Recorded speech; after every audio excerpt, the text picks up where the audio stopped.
মানুষ কাঁদে কেন? মৃত্যুর সময় যন্ত্রণা হয়, ছটফট হয়, দুঃখ ব্যথা হয়, তাই কাঁদে না। মৃত্যু তো মিলন তিথি, অনুভব একটা হবে, কিন্তু কাঁদে কেন? কাঁদার কারণ হলো যে হে প্রভু, তুমি তো জীবনের এতগুলো বছর আমায় দিয়েছ, আমি পেয়েছি, কিন্তু আমি বুঝিনি, উপলব্ধি করিনি এই বছরগুলো তুমি আমায় দিয়েছ তো কেন দিয়েছ, আমি অনুভব করিনি। আজকের যখন জীবন বেলার অন্তিম কালে এসে দাঁড়িয়েছি, হে নাথ আমার, আমি দেখছি আমার অনেক কাজ বাকি। এখন আমি কাঁদছি আমার কাজের জন্যে নয় ঠাকুর, জীবন পেলাম কিন্তু জীবনে আমি কিছু করতে পারলাম না। আমাদের শিক্ষা নেওয়ার দরকার ঠিক এই জায়গায় থেকে। সংসারে ঝগড়া করে কোনো মানুষ তীর্থে চলে যায়, বাবাজি হয়ে যায়, কোনো মানুষ আবার আত্মীয় বন্ধু বান্ধবের বাড়িতে চলে যায়, কোনো মানুষ ঝগড়াঝাটি রাগারাগি করে মাঠের মাঝখানে চলে যায়, কেউ 2-10 দিন লুকিয়ে থাকে, কেউ আবার বিষ খায়, রেলে মাথা দেয়, কেউ গলায় দড়ি দেয়। কিন্তু করা উচিত কি? যতবার জীবনে বড় বড় সমস্যা আসবে, দুঃখ যন্ত্রণা ব্যথা আসবে, আত্মীয়রা আঘাত দেবে, কোথাও না গিয়ে চলে যাবেন সোজা শ্মশানে, গিয়ে বসুন। যদি সনাতনী হন চলে যান শ্মশান, যদি মুসলমান হন, ইসলাম ধর্মের মানুষ হন, চলে যান গির্জায়, যদি খ্রিস্টান হন তাহলে চলে যান সমাধিস্থলে, যেখানে মানুষকে মাটি দেওয়া হয়। গিয়ে বসে থাকুন, দেখুন যে মানুষটা জ্বলছে তার দিকে তাকিয়ে অনুভব করুন, সে এসেছে, অনেক কিছু করেছে, আজকে জ্বলছে, কিছুক্ষণ পরে তার অস্তিত্বটা থাকবে না। তেমনি মানব জীবন আমি পেয়েছি, আর কিছুদিন পরে আমারও এই দশা হবে। খুঁজে বের করুন যে কেন এই জন্মটা পেলাম। 3টা প্রশ্ন নিজেকে করবে, তাহলে আপনার দ্বারা কখনো কোনো অন্যায় অপরাধ কাজ হবে না। মায়েরা, বাবারা, ছোট ছোট ভাইরা, সমবয়স্ক বন্ধু বান্ধবেরা, একটু মন দিয়ে শুনবে। 3টা জিনিস প্রশ্ন নিজেকে করা লাগবে। প্রথম প্রশ্ন, আমি ছিলাম কোথায়? এখানে এসেছি কেন? আর এখান থেকে যাব তো আমরা কোথায় যাব? আজকে তাকিয়ে দেখুন, চতুর্দিকে জনসংখ্যা বাড়ছে, কোটি কোটি।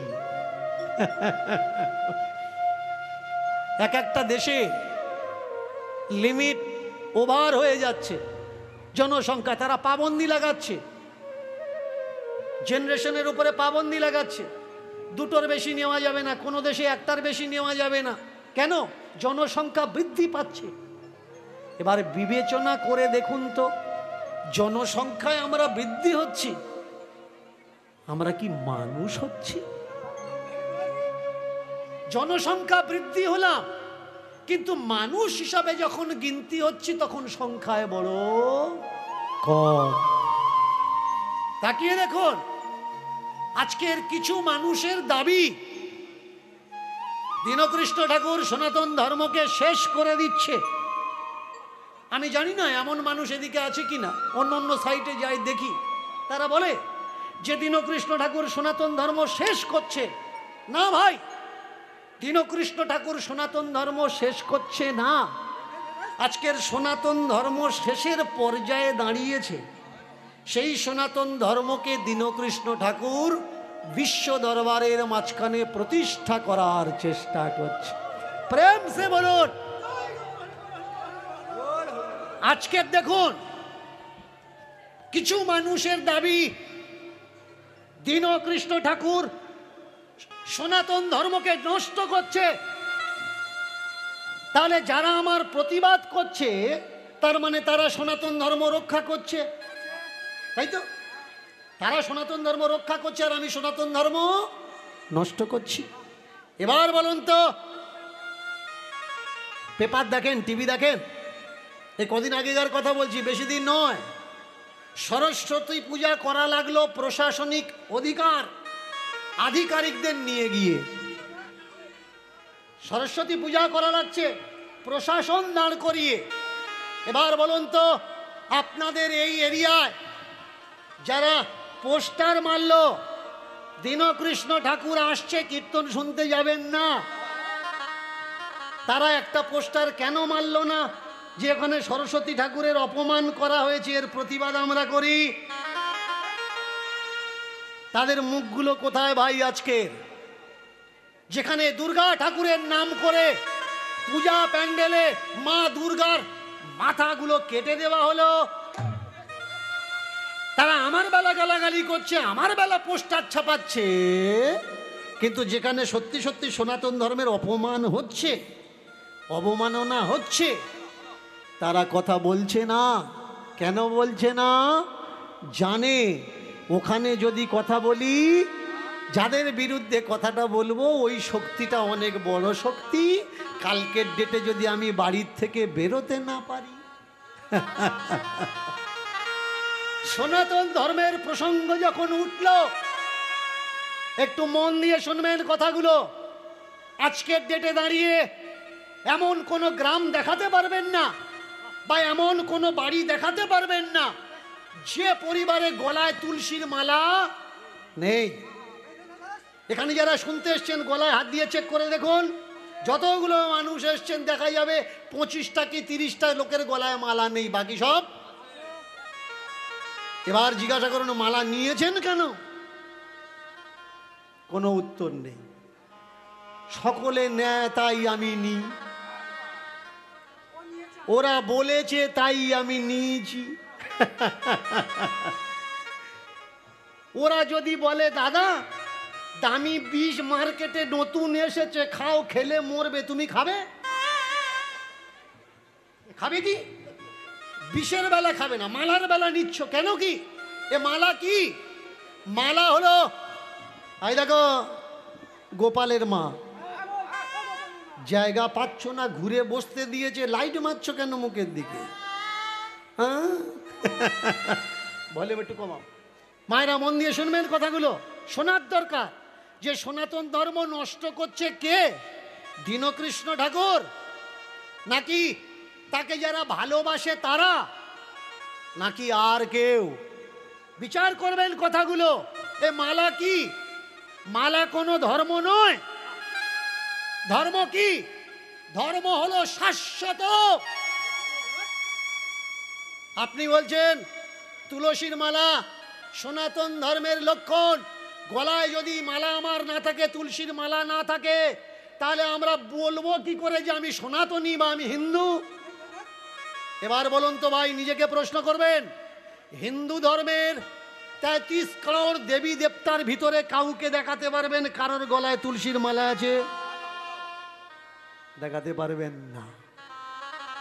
যে ধর্মের মানুষ দেবতাদের উপাসনা করছে সেই দেবতাদের গলায় কিন্তু মালা নেই। তাহলে আপনার আর আমার গলায় এই মালা কে পরিয়ে দিয়েছে? একটা সম্প্রদায়, একটা দল, একটা গোষ্ঠী। এরা কারা? এরা একটা দল, এরা সনাতন ধর্মের মানুষ নয়। আচ্ছা, এরকম করব না পালা কীর্তন করব? এরকম কারণ আসার পরে অনেকে বলেছে বাবা অনেকে পোস্টার মেরেছে, তো তা আমি ওদের বলেছি তোরা লক্ষ্য করবি যারা পোস্টার মেরেছে ওরা লুকিয়ে লুকিয়ে শুনবে, স্টেজে দাঁড়িয়ে আমি পোস্টার লাগাবো ওদের, ওরা জবাব দেবে যে সনাতন ধর্ম নষ্ট করছে কে। আজকে তাকিয়ে দেখুন, যারা বলছে মালা নাও, মালা না নিলে তোমার হাতের জল শুদ্ধি হবে না, ভালো করে মন দিয়ে শুনবেন কথাগুলো। মালা নাও, মালা না নিলে তোমার হাতে কোনো সাধু বৈষ্ণব খাবে না। ভাই পৃথিবীতে কে বড়? সাধু বৈষ্ণব ব্রাহ্মণ জাতপাত বড়, নাকি তোমার যে পৃথিবীতে এনেছে তোমার জন্মদায়িনী মা, জন্মদাতা পিতা, তারা বড়? যেদিন তোমার মুখে খাবার উঠেছিল, একটু বড় হয়েছিলে, ওই খাবার ঘুরিয়ে যেদিন তুমি তোমার বাবার মুখে দিয়েছিলে। খেয়াল করবে কথাগুলো। বাড়িতে ছোট্ট বাচ্চা যদি থাকে তাদের খাবার দেবেন, দেখবেন অনেক বাচ্চা আছে খাবার নিয়ে আগে গুরুজনদের মুখে দিয়ে দেয়। ছোট্ট বাচ্চা খেতে দিয়েছেন, সে খায়, তবু বাবা মার মুখে দেয়। বলুন তো, যে বাচ্চাটা খাবার ঘুরিয়ে বাবা মার মুখে দিচ্ছে, ওই বাবা মা আনন্দ পায় না কষ্ট পায়? সে লোকের কাছে বলে না, এই দেখ আমার এইটুকু নাতি, এইটুকু ছেলে, ওর খাবার দিলে আমাকে না দিয়েও খায় না। মানে যে মানুষটা জন্ম দিয়েছে তার ছোট্ট বাচ্চাটা ঘুরিয়ে তার মুখে খাবার দিচ্ছে বলে ও আনন্দ পায়, কষ্ট পায় না। ওই বাবা মা কখনো বলে যে এই তুই গলায় মালা নে, তবে তোর হাতে খাবো, না হলে খাবো না? এ কথা কিন্তু একবার বলে না। তাহলে মালা না নিলেও, না থাকলেও, জ্ঞান বিবেচনা না থাকলেও, ছোট্ট বাচ্চা যদি খাবার ঘুরিয়ে বাবা মার মুখে খাবার দেয়, যেমনি জন্মদাতা পিতামাতা খুশি হয়, কাকা ঠাকুরদা জ্যাঠামশাই পিসেমশাই খুশি হয়, তেমনি যদি আমরা আমাদের খাবারটা সেই ঈশ্বরকে উৎসর্গ করি, বলুন গলা মালা থাকুক বা না থাকুক, ঈশ্বর খাবেন কি খাবেন না? এটা বিচার করবেন, লজিক্যালি ফালসা, নট দিস টপিক। বোঝা লাগবে যে সত্য কোনটা আর মিথ্যা কোনটা। অনেকে পাবন্দি লাগায় ওর কীর্তন শুনবেন না, কেন বলে? কারণ আমার কীর্তন শুনলে 100% আপনার মনে প্রশ্ন আসবে, আর প্রশ্ন যখন আসবে তখন আপনি প্রশ্ন করা শিখবেন, প্রশ্ন করার ক্ষমতাটা আপনার ভিতরে জন্মাবে। মূর্খ হলে ভক্ত হওয়া যায়। ভক্ত হওয়ার জন্য কোনো সার্টিফিকেট, কোনো আইডেন্টিটি লাগে না, কোনো রকম পড়াশুনো লাগে না। চোখ বন্ধ করো, মালা নাও, ফোঁটা নাও, ভক্ত হয়ে যাও। কিন্তু প্রশ্ন করতে গেলে শিক্ষিত হওয়া লাগে, পড়াশুনো করা লাগে। অনেকে বলে ও নাস্তিক, যে কেউ নাস্তিক হতে পারে না। নাস্তিক হতে গেলে আপনার কোয়ালিফিকেশন থাকা দরকার, কোয়ালিফাইড হওয়ার দরকার, পড়াশুনো থাকার দরকার, তবে গিয়ে আপনি নাস্তিক হতে পারবেন, না হলে হতে পারবেন না। যারা বলছে গলায় মালা না থাকলে, কপালে তিলক না থাকলে আপনার হাতের জল শুদ্ধি হবে না, সত্যি সত্যি নিজেকে কখনো চেক করেছেন যে মালা নেই বলে আমার হাতের জল শুদ্ধ কিনা, শুদ্ধি কিনা? মালা আছে বলে আমার হাতের জল দাম আছে কিনা কখনো আমরা পরীক্ষা করিনি। ছেড়ে দিলে হবে না। কিন্তু ওরা বলে, আমরা শুনি, কখনো বিবেচনা করি না।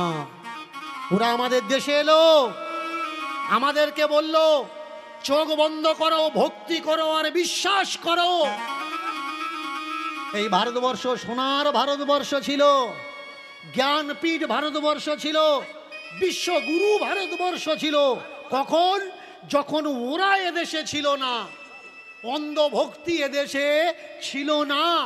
ওরা এদেশে এলো, অন্ধভক্তি আনলো, এনে বলল চোখ বন্ধ করে বিশ্বাস করো। আমরা জ্ঞান ছেড়ে দিয়ে, চেতনা চৈতন্য বৈরাগ্য ছেড়ে দিয়ে চোখ বন্ধ করে বিশ্বাস করলাম। তখন ছিল আমাদের কাছে সোনা দানা, টাকা পয়সা, জমি। যেদিন আমরা চোখ খুললাম, দেখলাম যারা বলেছিল চোখ বন্ধ করো আর বিশ্বাস করো, তোমরা ঈশ্বর পাবে, আমরা চোখ বন্ধ করে ওদের উপরে বিশ্বাস করলাম। ওরা যা বলল আমরা তাই করলাম। যেদিন আমরা চোখ খুললাম, দেখলাম আমাদের সোনা দানা, টাকা কড়ি, জায়গা জমি সব ওদের কাছে, আর ওদের চোখ বন্ধ করা অন্ধভক্তি শুধু আমাদের কাছে। আমাদের কাছে ভক্তি ছাড়া আর কিচ্ছু নেই। সত্যি কি দীক্ষা নিলে তবে ভগবান খুশি হবে? সত্যি কি ভগবানকে খুশি করতে গেলে, নিজেকে সমৃদ্ধিমান করতে গেলে মালা নেওয়া লাগবে? সত্যি কি ভগবানের কাছে যেতে গেলে গুরু আশ্রয়ী হওয়ার দরকার? আজকের একটা লীলার মাধ্যমে আমরা জানব কোনটা সত্য আর কোনটা মিথ্যা।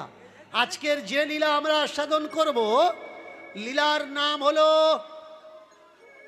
গোবর্ধন ডাকু। কি মায়েরা, আমার আওয়াজটা শোনা যাচ্ছে তো পরিষ্কার? আজকের এই সান্ধ্যকালীন সময়ে যে লীলা আমরা আস্বাদন করব, লীলার নাম হচ্ছে গোবর্ধন ডাকু। মায়ের একটু বলুন তো, লীলার নাম কি? গোবর্ধন। বাংলা ভাষা এত সহজ ভাষা নয়। ধন, ধন মানে সম্পদ, সমৃদ্ধি, যশস্বী। আর যদি ধয় ওকারটা তুলে দাও, অন্য ডেফিনেশন চেঞ্জ হয়ে যাবে। একটা আ, একটা উ, একটা হসন্ত, একটা খণ্ডত্ব সরিয়ে দিন, একই শব্দ থাকবে, কিন্তু অর্থ তার পরিবর্তন হয়ে যাবে। এ আহামরি বাংলা ভাষা, এ আমার মাতৃভাষা। এত সহজ নয়। তাহলে ডাকাতের নাম হচ্ছে গোবর্ধন। বাড়ি কোথায়? বাড়ি হচ্ছে জয়পুর, যাকে বর্তমান রাজস্থানের এখতিয়ারে আসছে, রাজস্থানের আন্ডারে আসছে জয়পুর। ডাকাত, খুব বড় ডাকাত, অনেকগুলো দলবল ছিল, 40-42 জন। তাদেরকে নিয়ে ডাকাতি করতো। কোথায়? ছোটখাটো বাড়ি ডাকাতি করতো না, গরিব লোক বাড়িতে ডাকাতি করতো না, ধনী ধনী মানুষ আর যারা বড় লোক, যারা কোটিপতি, যারা রাজা জমিদার, তাদের বাড়িতেই ডাকাতিগুলো এরা করত। ওর সর্বনাশ। অসুবিধা হলো মা কোন জায়গায়? দেখবেন, আপনি একটা বিয়ে বাড়ি করবেন বা একটা সমাজ বাড়ি করবেন, কাটাকুটির সময় লোক পাবেন, দাওয়া থাওয়া করার জন্যে লোক পাবেন, কিন্তু থালা বাসন ধোয়াধুয়ির সময় লোকটা আপনি পাবেন না। তেমনি ব্যবসা একসঙ্গে করুন, দলবল চুরি ডাকাতি একসঙ্গে করুন, অসুবিধা হবে কোন জায়গায়? যখন ভাগ হবে। অনেকে আমায় বলে যে বাবা, আপনি আসরে দাঁড়িয়ে চোর ডাকাতের লীলাগুলো করেন কেন? এখন তো আর ডাকাত নেই। এখন ডাকাত আছে কি? তবু আপনি ডাকাতদের লীলা কেন করেন? আমি বলি, শোন, কে বলেছে ডাকাত নেই? ডাকাত আছে। তখন অস্ত্র ডাকাত রাত্রেবেলায়, এখন ডাকাতি হয় দিনের বেলায়। তখন ডাকাত আসতো হেঁকে হেঁকে, ডেকে ডেকে, রে রে রে রে রে রে রে রে।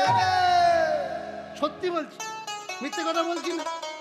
যার বাড়ি ডাকাতি হবে তার বাড়ি 1 সপ্তাহ, 10 দিন, 15 দিন, 1 মাস আগে চিঠি পাঠিয়ে দিত, তোর বাড়ি যাচ্ছি, মাল করি গুছিয়ে রাখিস, পেলে বাঁচবি, না পেলে কেল্লা খতম।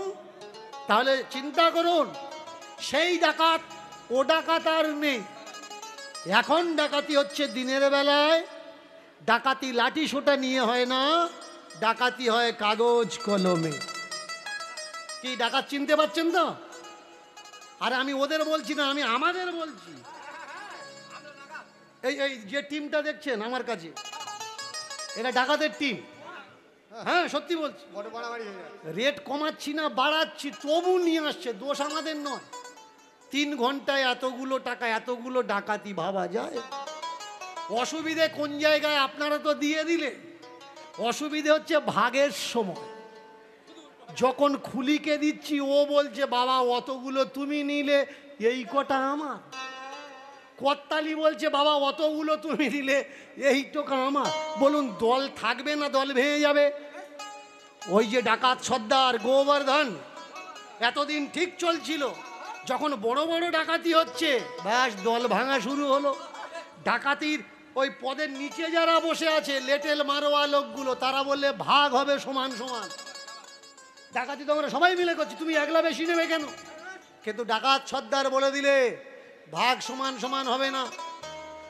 তোরা তো ডাকাতি করতে যাস, কিন্তু তার আগে লাইন ঘাট গোয়েন্দা আমার দেখা লাগে। কোন রাস্তায় দিয়ে যাব, পালাতে হবে কোন রাস্তা দিয়ে, সব দিক টিক দেখে নিয়ে তবে আমার ডাকাতিটা করা লাগে। এর জন্য আমার ভাগ বেশি থাকবে। এক দলেরা বলছে সমান ভাগ হবে, কিন্তু গোবর্ধন বলছে ভাগ আমার বেশি থাকবে আর তোদের কম। ব্যাস দল ভেঙে গেল। গোবর্ধন বলে যা আমি একা একা ডাকাতি করব। চলেছে, দল ভেঙে গেছে। গোবর্ধন একা একা ডাকাতি করতে যাচ্ছে। রাজস্থানের রাজা রাজবাড়িতে ডাকাতি করতে যাচ্ছে। এবার বলুন মায়েরা, যারা ডাকাতি করতে যায় তারা কোন ঠাকুরের নাম নেয়? কার্তিক ঠাকুর, কালী। তাহলে ডাকাতরা যদি কালীর নাম নেয়, তা আজকের কালী পূজাটা গ্রামে গ্রামে এত বড় করে হচ্ছে কেন? এ ঠাকুরটা কাদের ঠাকুর? আমি বলিনি, কিন্তু আপনারা বলেছেন এটা ডাকাতদের ঠাকুর। তাহলে আজকের গ্রামে গঞ্জে পাড়ার মোড়ে চাঁদা তুলে কালী ঠাকুরটা কেন পুজো হচ্ছে ভাই? ডাকাত কি বলে বলে যাচ্ছে? মা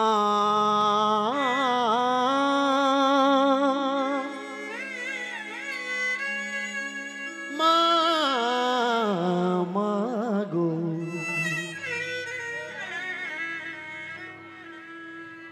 ওমা আমায় রক্ষা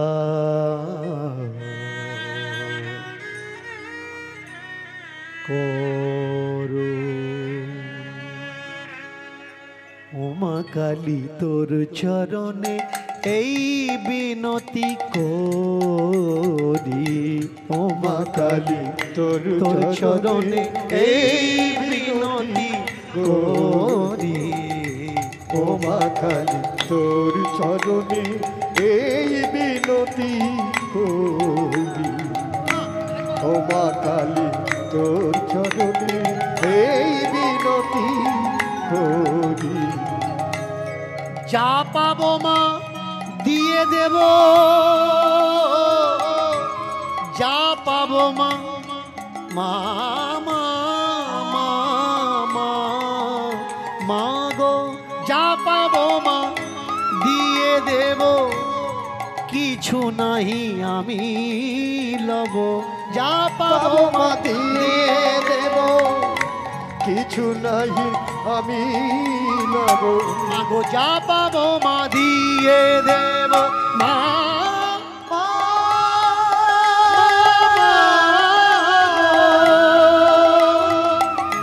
ও গো মা গো,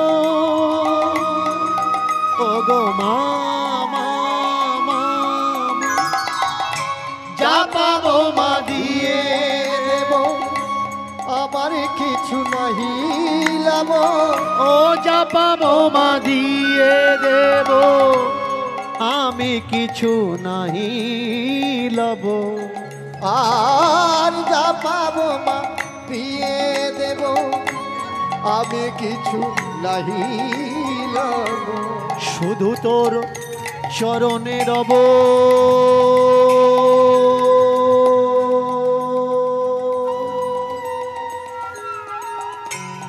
শুধু তোর চরণে রব পড়ে মা, মা মা গো, ও গো মা, ও মা কালী, ও মা কালী এই বিনতি করি খালি, ও মা কালী, ও মা কালী, ও মা কালী, ও মা কালী, ও মা মা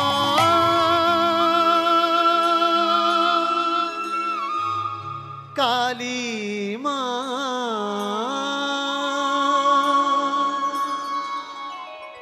এতদিন দল নিয়ে গেছে, এবার আজকের একা একা যাচ্ছে ডাকাতি করতে। ব্যাস অন্ধকার, নিষ্মিষ অন্ধকার।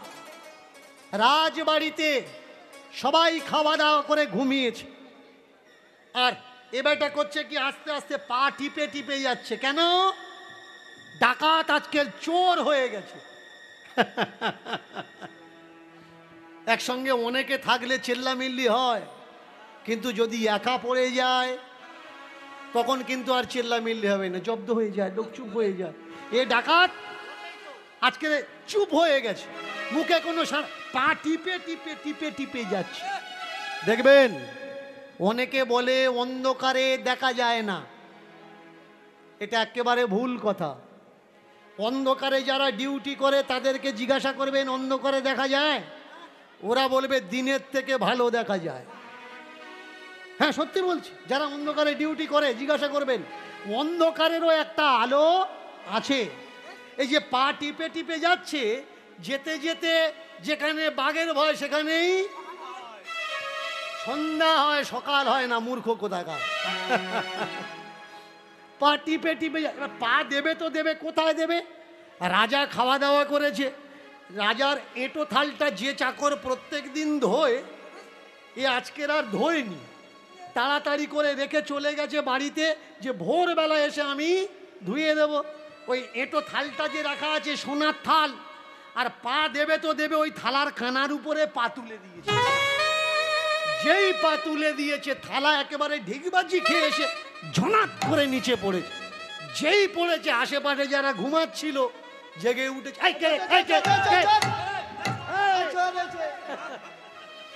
চোর চোর চোর এসেছে, চোর এলো পড়ে গেল সারা। চোর এলো উলুধ্বনি উলুধ্বনি, চোর এলো পড়ে গেল সারা। তোরা কোথায়, তোরা কোথায়, তোরা কোথায় দেখে যা। চোর এলো পড়ে গেল সারা। চোর এলো পড়ে গেল সারা। ওঠ ওঠ জেগে ওঠ, ঘুমাস না তোরা। ওঠ ওঠ জেগে ওঠ, ঘুমাস না তোরা। ওঠ ওঠ জেগে ওঠ, ঘুমাস না তোরা। ওঠ ওঠ জেগে ওঠ, ঘুমাস না তোরা। ওরে ঘুমিয়ে আর থাকিস ওরে নে, ঘুমিয়ে আর থাকিস নে। চোর এলো ঘুমিয়ে আর থাকিস নে। ওরে চোর এলো ঘুমিয়ে আর থাকিস নে। এবার রাজ সম্পদ হবে চুরি, ঘুমিয়ে আর থাকিস নে। রাজ সম্পদ হবে চুরি, ঘুমিয়ে থাকিস নে। রাজ সম্পদ হবে চুরি, ঘুমিয়ে থাকিস নে। রাজ সম্পদ হবে চুরি, ঘুমিয়ে থাকিস। রাজ সম্পদ হবে চুরি, ঘুমিয়ে থাকিস নে। দেখো চোর এলো চিৎকার কত হলো।